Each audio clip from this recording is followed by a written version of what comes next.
नमस्कार मित्रों, स्वागत है आप सभी का रेवतराज क्लासेस डेगाना यूट्यूब चैनल पर। आज आपके लिए शिक्षा मनोविज्ञान से संबंधित बहुत ही महत्वपूर्ण प्रश्न हैं जो आपके एग्ज़ाम में आपको सफलता दिलाने वाले हैं। चलिए शुरू करते हैं। पहला प्रश्न, शिक्षा मनोविज्ञान संबंधित है अधिगमकर्ता से, अधिगम प्रक्रिया से, अधिगम संस्थितियों से, दिए गए सभी विकल्प। तो इसका आंसर होगा दिए गए सभी विकल्प, क्योंकि शिक्षा मनोविज्ञान अधिगमकर्ता से, अधिगम प्रक्रिया से, अधिगम संस्थितियों से ये इसका सबसे संबंध है, इसलिए इसका आंसर होगा ऑप्शन नंबर 4। चलिए क्वेश्चन संख्या 2 देखते हैं। निम्न में से कौन सा कथन गलत है? अधिगम समायोजन है, अधिगम सार्वभौमिक है, अधिगम हमेशा प्रेक्षणीय अवलोकनीय होता है, अधिगम का परिणाम व्यवहार में परिवर्तन होता है। तो इसमें गलत कथन ऑप्शन 3 होगा, अधिगम हमेशा प्रेक्षणीय अवलोकनीय होता है। यह ऑप्शन आपके गलत है, इसलिए ऑप्शन 3 राइट होगा। चलिए क्वेश्चन नंबर 3 देख लेते हैं। एक अध्यापक ने विद्यार्थियों का TAT परीक्षण किया ताकि उनमें निम्न की पहचान की जा सके: उपलब्धि की, अभिज्ञता की, व्यक्तित्व की, अभिवृत्ति की। तो TAT परीक्षण है वह व्यक्तित्व की पहचान के लिए किया जाता है, इसलिए ऑप्शन 3 इसके अंदर राइट होगा। चलिए क्वेश्चन नंबर 4 देख लेते हैं। जिन प्रतिक्रियाओं को सीखने के उपरांत संतुष्टि प्राप्त होती है उन्हें सीख लिया जाता है कहलाता है: कल्पना का नियम, प्रभाव का नियम, तत्परता का नियम, सापेक्षता का नियम। तो इसका आंसर होगा प्रभाव का नियम। चलिए क्वेश्चन नंबर 5, बेसल आयु किसके मापन से संबंधित है? जी हाँ, बेसल आयु किसके मापन से संबंधित है? व्यक्तित्व, अभिवृत्ति, बुद्धि, अभिक्षमता। तो बेसल आयु है वो बुद्धि मापन से संबंधित है। चलिए अगला क्वेश्चन देखते हैं। बुद्धि लब्धि IQ के परिकलन का सूत्र है, यानी बुद्धि लब्धि ज्ञात करने का सूत्र है। बहुत ही इंपॉर्टेंट है दोस्तों, या तो इसका सूत्र पूछा जाता है या फिर IQ निकालने के बारे में पूछा जाता है। तो CA/MA गुणा 100, MA/CA गुणा 100, CA/100 गुणा MA, 100/MA गुणा CA। तो दोस्तों इसका आंसर होगा 2, MA/CA गुणा 100, यानी ऑप्शन 2 इसके अंदर राइट होगा। बुद्धि लब्धि IQ के परिकलन का सूत्र है MA/CA गुणा 100। दोस्तों अभी तक चैनल को सब्सक्राइब नहीं किया है तो प्लीज़ लाल बटन दबाकर चैनल को जरूर सब्सक्राइब करें। चलिए क्वेश्चन संख्या 7, रोरसा इंक ब्लॉट परीक्षण में शामिल है: 5 काले तथा 5 रंगीन कार्ड, 10 काले तथा 10 सफ़ेद कार्ड, 5 काले व सफ़ेद तथा 5 बहुरंगी कार्ड, 10 बहुरंगी कार्ड। तो रोरसा इंक ब्लॉट के अंदर ऑप्शन 3 राइट होगा। इसमें 5 काले व सफ़ेद, 5 बहुरंगी कार्ड है। चलिए क्वेश्चन संख्या 8, प्रेरणा प्रबलन ह्रास सिद्धांत के जन्मदाता है: हल, फ्रायड, मेस्लो, कैप्सन। तो प्रेरणा प्रबलन ह्रास के सिद्धांत के प्रदाता हल महोदय हैं, ऑप्शन 1 राइट होगा। चलिए क्वेश्चन संख्या 25, 25 वर्षीय लड़का जिसकी मानसिक आयु 16 है का IQ होगा। बहुत ही इंपॉर्टेंट सवाल है। 25 वर्षीय लड़का जिसकी मानसिक आयु 16 है उसका IQ क्या होगा?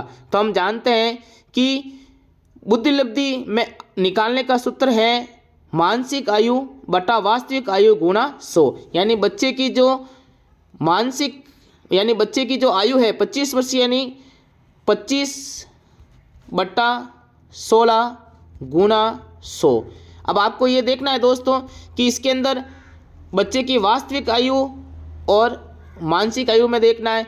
तो इसका सूत्र होगा मानसिक आयु बटा वास्तविक आयु गुणा 100, यानी बच्चे की मानसिक आयु 16 वर्ष है, वास्तविक आयु 25 वर्ष है, गुणा करेंगे 100।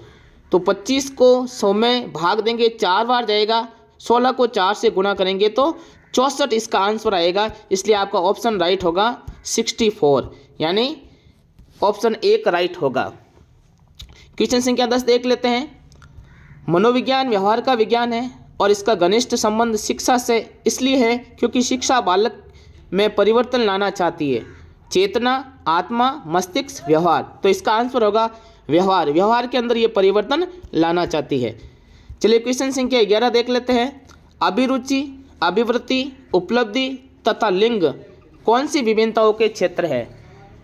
व्यक्ति की आंतरिक विभिन्नताएं, सामाजिक विभिन्नताएं, व्यक्तिक विभिन्नताएं, चारित्रिक विभिन्नताएं। तो इसका ऑप्शन 3 राइट होगा। अभिरुचि, अभिवृत्ति, उपलब्धि तथा लिंग ये सारी की सारी व्यक्तिक विभिन्नताएं हैं। क्वेश्चन संख्या 12 देख लेते हैं। निम्न में से कौन सा गलत युग्म है? अधिगम का साइन सिद्धांत टोलमन, अधिगम का क्षेत्रीय सिद्धांत लेविन, सामाजिक अधिगम सिद्धांत ब्रूनर, प्रयत्न त्रुटि अधिगम सिद्धांत थॉर्नडाइक। तो इसको देखा जाए तो प्रयत्न त्रुटि अधिगम सिद्धांत थॉर्नडाइक ने दिया, बिल्कुल सही है। अधिगम का क्षेत्रीय सिद्धांत कुर्ट लेविन ने दिया, ये भी सही है। अधिगम का साइन सिद्धांत टोलमैन ने दिया, ये भी सही है। लेकिन ऑप्शन 3 सामाजिक अधिगम सिद्धांत है वो बंडूरा ने दिया है, इसलिए इसमें गलत युग्म 3 होगा, यानी ऑप्शन 3 इसके अंदर आपके राइट होगा। चलिए क्वेश्चन संख्या 13 देख लेते हैं। बालक की शारीरिक वृद्धि एवं विकास को प्रभावित करते हैं वंशानुक्रम, वातावरण, केवल वंशानुक्रम एवं वातावरण दोनों। तो इसका राइट आंसर होगा बालक की शारीरिक वृद्धि एवं विकास को वंशानुक्रम एवं वातावरण दोनों प्रभावित करते हैं। क्वेश्चन संख्या 14 देख लेते हैं। निम्नलिखित में से थॉर्नडाइक के अनुसार अधिगम का प्राथमिक नियम है, यानी थॉर्नडाइक महोदय के अनुसार अधिगम का प्राथमिक नियम है सादृश्य का नियम, अभ्यास का नियम, आत्मीकरण का नियम, मनोवृत्ति का नियम। तो इसमें आपके राइट आंसर होगा ऑप्शन 2। थॉर्नडाइक महोदय के अनुसार अधिगम का प्राथमिक नियम अभ्यास का नियम है। चलिए क्वेश्चन 15। समायोजन के संदर्भ में निम्न में से कौन सा कथन गलत है?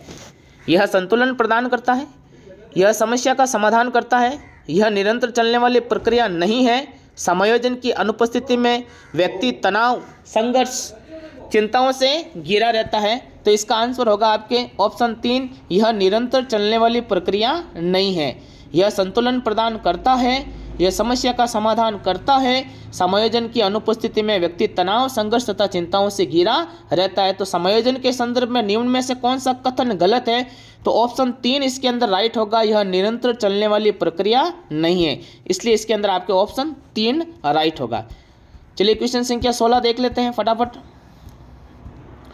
सृजनात्मकता की विशेषता होती है मौलिकता, प्रभावशीलता, लचीलापन, दिए गए सभी विकल्प। तो इसमें दोस्तों आंसर ऑप्शन 4 होगा, दिए गए सभी विकल्प।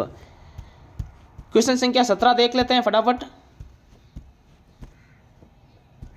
एक शिक्षक के लिए शिक्षा मनोविज्ञान की उपयोगिता है स्वयं के ज्ञान एवं तैयारी के बारे में जानकारी के लिए, बालकों की आवश्यकता की जानकारी के लिए।